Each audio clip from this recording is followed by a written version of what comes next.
My name is Quentin Van Meter. I'm a pediatric endocrinologist in private practice in the state of Georgia, in the city of Atlanta. I've been in that city practicing for 32 years. Before that, I had a 20-year career in the Navy Medical Corps, being a pediatrician and a pediatric endocrinologist. I got all of my training supported by the Navy financially. So I came out of medical school and residency training with no debts, and I got to be a fellow at Johns Hopkins University Hospital for my fellowship because I was I would say is a free fellow. I didn't cost the university anything, and they actually got a stipend from the Navy on my behalf. So I got to pick the place I wanted to go, which I think was an incredible advantage of having been in the Navy, among other things at that time. Fantastic. So I'm at my core, I'm still a pediatrician, so I can't ignore issues outside of the field of endocrinology when I realize there are other medical issues that kind of weave themselves into the endocrine problem. So I really prize my primary care training because it gave me, I'm the physician I am because of that. It's not very common anymore for residents to be general pediatricians and then come back into specialty. Most often in the United States, you go right from your residency into your specialty if you're going to do that, and there's no gap in between there. But I think you're a better specialist when you're a better pediatrician. So, yeah, I would imagine so. And so I was curious on some things to do with Western medical institutions. So. Why is there so much covered up by them when speaking on the harms of transgender medicine? Because they are driven by an ideology that is past medicine. It is the way they view the world in general. The family means nothing. Religious faith means nothing. It's never used as a goal to maintain a family intact and to have an intact family grow up with both parents, if at all possible, to raise the children so that they can be better versions than their parents were, could live better, a better standard of living. That's the American dream. It has been since the inception, is that your next generation will be better than you were able to be because you gave them the keys to success. And when that is completely obliterated as a concept and the family is denigrated and has no importance, then ideologies begin to slip in and politics takes over almost everything you do. And that's the case in the medical community in the United States and other places, that basically the ideology is so strong, it's been there undercover for many, many years, it's been suppressed. And all of a sudden it got watered and had some sunlight on it, and it began to flourish and became a very powerful force that's to be reckoned with as a result of that. And you wonder, it's illogical. If you just sit down and look at basic science, sex is binary. It has a purpose.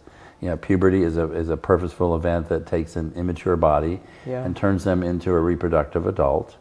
The human beings, as a species of mammals, we take the longest time for our children to be able to be on their own and to make decisions on their own that are valid. That's why we don't vote until in the United States until you're 18. You don't buy alcohol until you're 21. You don't enlist in the service until you're 18. There are many restrictions on what you could do because the human brain has been discovered to not fully mature until you're in your mid-20s and maybe a little bit later than that.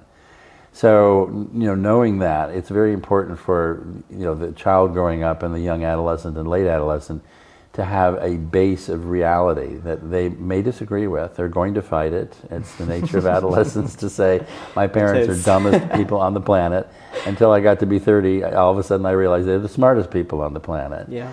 And we all went through it. I mean, all of us who are adults went through adolescence. It was not easy.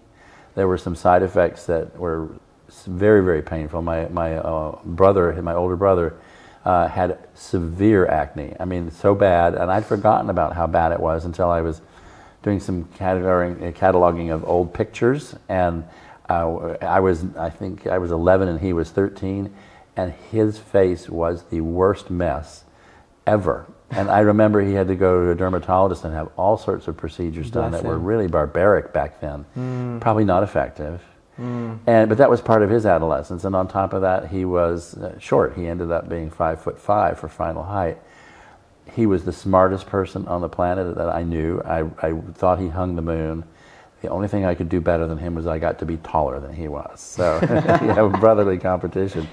But in the family, I mean, that was such a part of growing up that was so important to settle who you are and where you want to go, and to have goals. He wanted to be a doctor, so I said, I want to be a doctor. Okay, I mean, that sounds like a really good idea. He had logic. He was 2 years older. He talked, at a higher level of competence and ability to project things into the future. And I just followed along in his shadow and made a lot of decisions that were very good, because it turned out to be very good because of that. If human beings need nurturing, and if the family is not there, if the parents aren't allowed to be there, and the fatherlessness in America is the root cause of crime and drug use, and it's just painfully obvious on the sociologic studies. But to bring that up is just be somehow a bigot and a hater of the poor single mom. Okay. God bless single moms. They work their buns off, literally. Yeah. They're taking 2 and 3 jobs. Yeah. They have 5 or 6 children from 5 or 6 different dads. And they are viewed as, low life people because that's where they came from. But they were themselves raised in an environment where there was a missing parent, and it was just generationally happens that way. So it's self-propels. And what you want is to self-propel the positive family forward, so that your children are solidly grounded in reality and hopefully have a moral compass, if not just an outright wonderful religious faith to guide them as they make their decisions and they raise their children.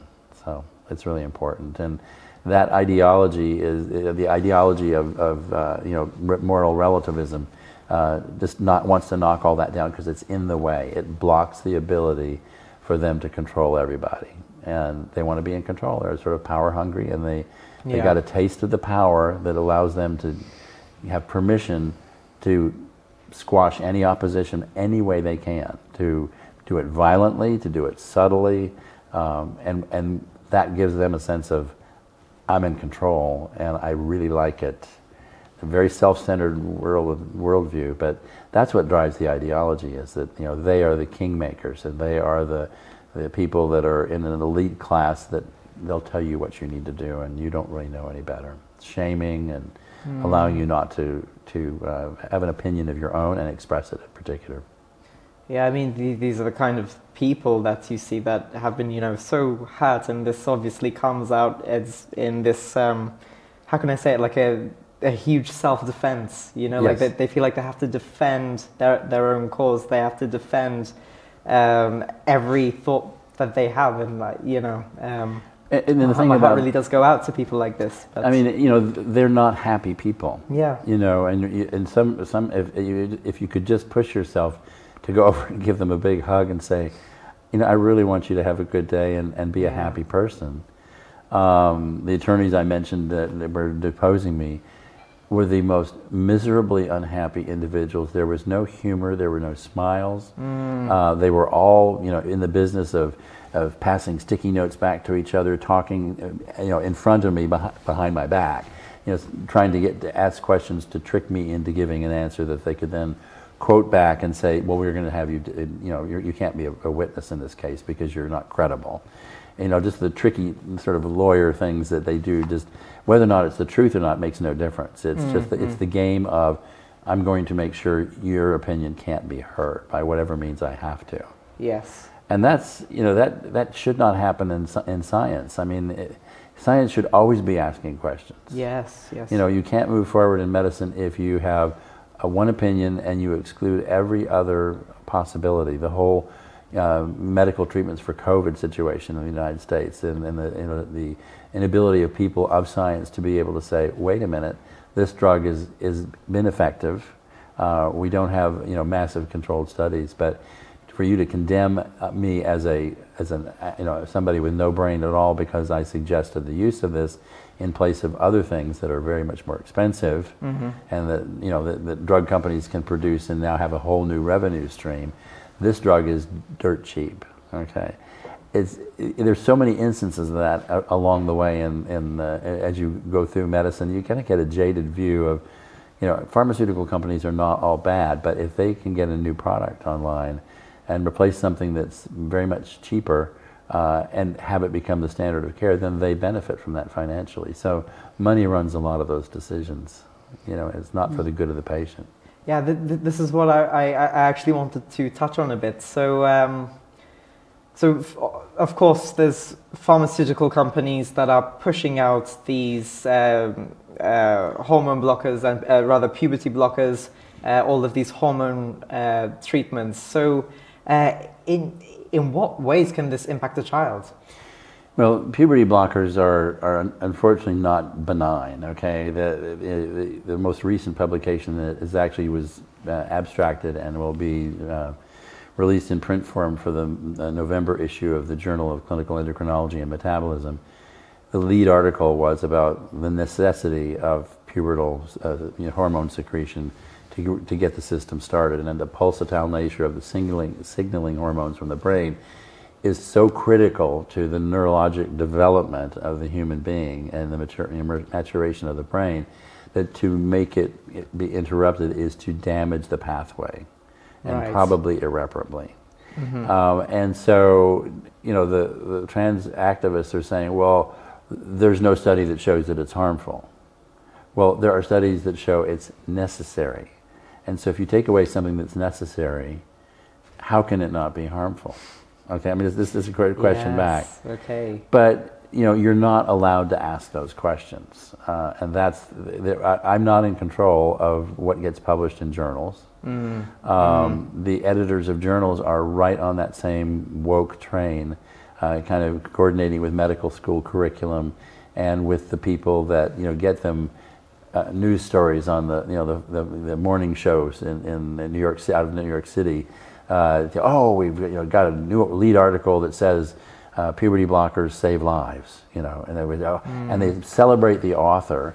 The author of the one study, Jack Turbin, was just freshly out of his fellowship program in adolescent medicine. It's not often that newly minted fellows go and write the quintessential article on a subject and have it published within a month or two of submitting it. There should be incredible in-depth peer review. There should be critical analysis of the data and the methodologies, and that should pass by a number of reviewers, okay? And then that should be looked at by the chief editor and allowed to be, said, well, this is not valid. I want you to go back and use your data and come back with a different version of this that actually is based on science and not ideology. But the editors and the reviewers are all chosen from like-minded individuals, and they carefully select the people that will just basically rubber stamp what they put in. And it's happened more and more and more. When you try to do publishing in medicine, you fight the establishment, okay? Yeah. Anything that you do that is contrary or different than what has been the standard of care is going to be challenged. And that's fine, they challenge it, and it's good for us to be challenged when we come up. Maybe we have a bad idea, and we won't know that until some fair-minded academic person would point it out to us. But that, there are preferences. Okay, we're going to choose a reviewer we know that's going to shout this one down. Yes. And it's pre-programmed to fail, and you don't know that on your end until you get the letter that rejects your article for reasons that are not even valid. They're going off on a tangent to critical, say something critical about what you wrote and why it shouldn't be published. And you're thinking, okay, what's your motivation? That's the first thing you think of. Why did you do this? So essentially, there are whole corporations that are going, I would say, against even the basic Hippocratic oath just to satisfy these agendas. Yes, and the agenda. I mean, I'm not a conspiracy theorist, but pediatric endocrinologists and our divisions in university programs have long been a cash flow deficit. They're always running in the red. Taking care of kids with diabetes takes so much time and effort, and there is so little compensation for all the work that you do that the endocrine divisions are what we call loss leaders. They'll say, well, we've got a very active additional department that's bringing in a lot of revenue. they're covering your butt. We're taking some of their profits into the system, and we're paying out all of your faculty and the caregivers in the system, because endocrinology doesn't make money. It just doesn't make money. You have to understand. So we're going to make a decision about faculty. We're going to probably not build your department unless you turn around and become a leader in bringing in funds. Yes. So you bring in the transgender concept, and all of a sudden, this is all not covered by insurance in most cases. So it's cash, okay? And there's, every visit, all of a sudden you've got this income coming into your endocrine division you never had before. And your department head, the whole department said, we like this. What resources do you need to build this further? Because the more you do, the more we justify your salaries. You can have more faculty, you can have more fellows, you can do this and that. And so there's a perverse incentive to do things that are not scientific when it begins being a financial success within a department. And then on the drug company side, the puberty blockers, actually, it's an incredibly interesting story of how they developed. They were trying to figure out what was signaling from the brain to the pituitary. And then we knew there was stuff from the pituitary that was secreted. They didn't know the names of these things. They called them factors because they said something was happening. We know that if you take the pituitary out, the ovary and testicle don't know what to do. So there's a communication somewhere. We don't know what it is. And as they began to characterize, they got the technology to look at the molecules that were circulating in tiny, tiny, tiny quantities. And they found the likely culprits, and then they synthesized them and recreated them, and they were physiologically, they worked perfectly. Wow. So those kinds of things started from the signaling from the pituitary, and then they realized there's something above the pituitary that tells the pituitary what to do. And those were the hypothalamic hormones that had their own little internal circulatory system that just touched on the pituitary gland. These were factors again. They had no idea, they called them factors because they didn't. Well, there was a woman who had a tumor, and it was stimulating her ovaries, and it wasn't estrogen that was being produced by the tumor. It was something else, and they looked at that and said, I think we have found the hypothalamic signaling hormone to the pituitary, because this tumor is secreting something that is, that gets the pituitary to go. They looked and were able to stimulate the pituitary of patients, and so they figured out what that hormone was, and then they synthesized it, and then they said, you know what? This works by sending a signal. It's a gentle signal.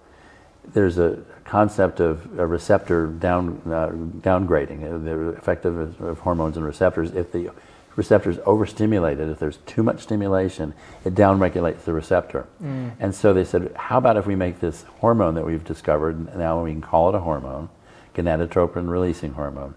How about if we make it so powerful that it basically flips the circuit and shuts off the signaling down below? Wow. So that's how it happened. I mean, it doesn't affect any other part of the pituitary, which does 9 other things. It just affects only the signaling to the ovary and the testicle. And so they said this is going to be very important for adults who have tumors that are dependent on testosterone or estrogen. We can, without castrating the patient, we can just shut that off selectively like a faucet and not affect the body adversely. So that's what they were first used for. It was to suppress pituitary function and talking to the ovary or the testicle. Yeah, because of things like the tumors, etc. Yeah, and so then they said, okay, well, we've been sort of fumbling around trying to stop puberty when it's too early in kids, and we're talking about 5- and 6-year-old girls that are menstruating. Okay. Yeah. And they said, could we adapt this to kids? And this is so rare that happens. Okay, so it's a what would you call an orphan drug for a kid. Yeah. Okay. But all of the funds that they needed to develop the gonadotropin releasing hormone super agonists is what we call them. The company spent millions and millions of dollars, finding this and synthesizing it and synthesizing their own version of it to be able to make it useful. And so they naturally want to recoup the cost and be able to develop new medications in other areas. So the price remained sky high. Okay, and so in children with precocious puberty, for instance, it's about $60,000 a year to suppress puberty for a year. Wow. Yeah. Now, if you have, 1 out of 5,000 or 6,000 kids who has precocious puberty, maybe 1 out of 10,000, and all of a sudden you have the entire transgender community of kids, which is, multi times the amount of kids with precocious puberty, and you've got this drug that costs that much. The pharmacy company says, hallelujah, we have a new market. And it's not super rare. I mean, now trans kids are now 3% of the population, and next week 6% of the population. And one city outside of Pittsburgh, 20% of the middle schoolers are transgender. We have got a new cash cow, okay? So behind the scenes, the company does not talk at all about an indication for stopping puberty in transgender kids. They pretend it doesn't even exist. They can't advertise it because it's not an FDA-approved indication. But behind the scenes, they're working with these individuals to develop, potential research protocols so that they can market it and get it covered by insurance. And then they just make money like crazy. So that's just the medical side. Testosterone and estrogen replacement therapy, the cross-sex hormones, are dirt cheap. I mean, they're really, testosterone is maybe $100 a month. Estrogen could be maybe $20 a month. So those are not the money makers, but the puberty blockers are the real push. Wow. So and this is why they're so encouraged. I'm a spokesman and a clinical investigator for one of the companies that makes precocious, the gonadotropin releasing hormone agonists, because we're looking at new ways to work with suppressing precocious puberty. Mm-hmm. So I'm a researcher with them. I get compensation for the research that I do on the patients. So I mean, as long as they stick to what's supposed to be good science, I don't feel bad about speaking on their behalf about the product that's for the right use. Okay. But I had sort of a mixed feeling about I know that some of my endocrine colleagues who were very much into the transgender clinics and medical affirmation, they're dishing it out like crazy, and they're finding means to cut the cost for the patient. And the patients will say, "I'll do a GoFundMe online," and the next thing you know, they've got up $60,000 in their pocket, for a year's therapy. But damage is being done, and that's the whole point. Of course. No one on the trans activist side wants a dialogue. So something I would pray for is that there would be opportunities for us to sit in a room together, with an audience in front of us, and we could present our side, they could present their side, we could show our science, they could be critical of the articles, which is fine. It makes us be good defenders of what we believe is the true science. But the same thing is they're going to have trouble, hanging on to what they believe is science when it's not science at all. That's what I pray for, is that we are going to be able to open this up so that people will see it's like the emperor's new clothes. The emperor is naked. This is not right. Okay, we weren't comfortable with it, but we were just afraid to buck the system and because we were going to be called transphobic, and we were going to be called haters and bigots, and we're going to lose funding for other projects and lose respect in the medical community, whatever that's supposed to be. And so we don't want that to happen. It's all fear, a reprisal.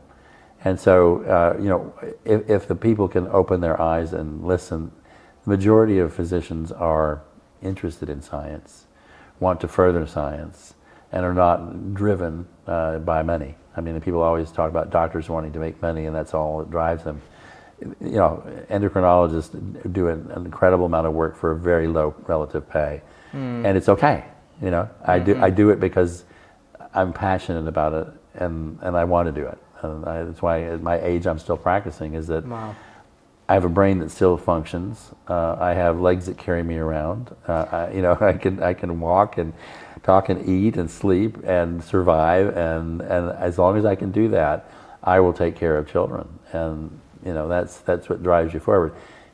We're not, I mean, it's nice to live well. There's no question about that, but it's not what makes you practice medicine, or it's not what should make you practice medicine. Yeah, and so to close all this off, sort of, do you think it is possible both culturally and in terms of legislation for these things to change. For example, puberty blockers not being used to, stop puberty for healthy boys and girls due to the transgender ideologies that they're developing. Well, it is very interesting. The same individuals who decry that concept that the government shouldn't get in between a patient and the doctor, the parents should be able to make their own choice. They turn right around and say, the parents aren't capable of making a choice, we're going to make it for them.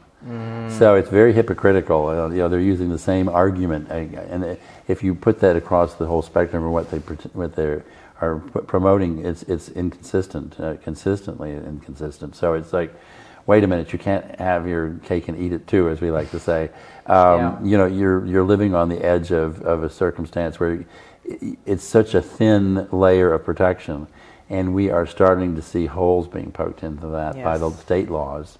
There are now 23 states in the U.S. that have passed legislation banning any hormonal or surgical intervention in minors until the age of 18. Well, there's no need to block puberty after you've been through it. Yes, that's not part of it. The adult trans patients have never had blocked puberty. Yes. So that's a win for us in those states. But the second those laws are signed into law by the state governors, they're immediately challenged by the Human Rights Council and the ACLU, who have injunctions against the law, temporary injunctions by courts. And they choose their courts, and they bring in patients from certain geographic locations so they can get a judge which will rule in their favor to make an injunction and stop the law from being enforced. Those are now second level and third level appeals, and we're winning.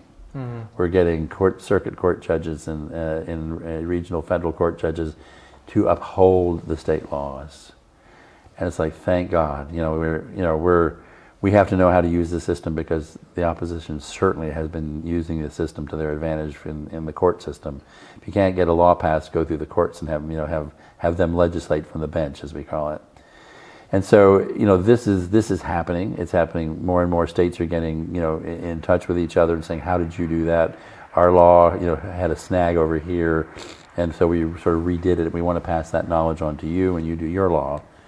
And then we have a network of those of us who are willing to sit in a hearing, in a committee, Senate or House committee, saying, this is the medical truth. There are sob stories that the trans kids come in, they'll weep and moan and wring their hands and tell their sad story and say, if you pass this law, I will die. I will kill myself. Yeah. It's a guarantee. And that's a weapon that they use. Yes. That's not based on reality. I mean, it's so rare for them to actually take their lives. They'll talk about it and talk about it and talk about it so that they can get their way. Now, suicide is dead serious as a concept, and suicide threats. So you realize that there's suffering going on with the patient, and we're supposed to alleviate the suffering. Yeah. But not by caving into something that's harmful, but instead, looking at the child in their eyes and saying, I am your advocate. I am your personal advocate as a physician. My job is to protect you from being harmed, and to have you have an outcome that you can live with happily for the rest of your life. And that's my goal. And even though you may not like what I say, it's not done for being harmful or hateful or hurtful. It's to be able to tell you the truth. If you can't trust me, then I don't know who you can trust, and we need to get that trust between the two of us. Yes. And if you're not ready to continue at this point in time, let's have another visit. I want to see you again.